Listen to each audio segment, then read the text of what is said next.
Kung isa ka sa mga kabuhiunon, dapat naagi ka ani ang white flower. Suki na suki ko aning white flower kay niglarga na mo. Ngita jud ko aning white flower ay kay grabe. Kabuhiunon jud kay ko mao na ini kabuhion ko. Expected na gyud ning kaning mga pangayo ato ang cravings daw mga pagkaon.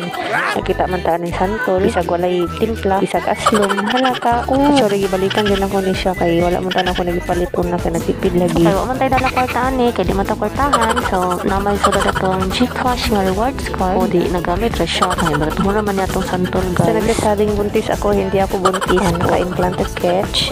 Craving sa gini siya pagkabuhion ko. Ano dyan ko kabuhion. Hindi pala sa kabuhion mo legana. Ako lahi dyan ko. Kaya mapangita dyan ko mga kisang-kisang. Kani nga lakaw is the other day lang yapon ni. Lapaw man akong ate. Kaya kuha na siya sa iyang plant. Kaya na-expire na last. And need na siyang paon. Pero unfortunately, wala siya na dayon o pataod. Bali, wala sila available karon. Come on, sa control ninyo. Comment lang sa kukumema section. Kung ba na akong mama. Sila kong paon diri. Lain gani kabuhion ta oy kay magkuan jud ang kuto-kuto murag hawang sa bawah pasabot. Wala po kasabuton sa ibusugan ako diri basta katulang guys. Salamat sa pagtan-aw. Don't forget to like, comment sa ating Coco Mema section. Bye bye.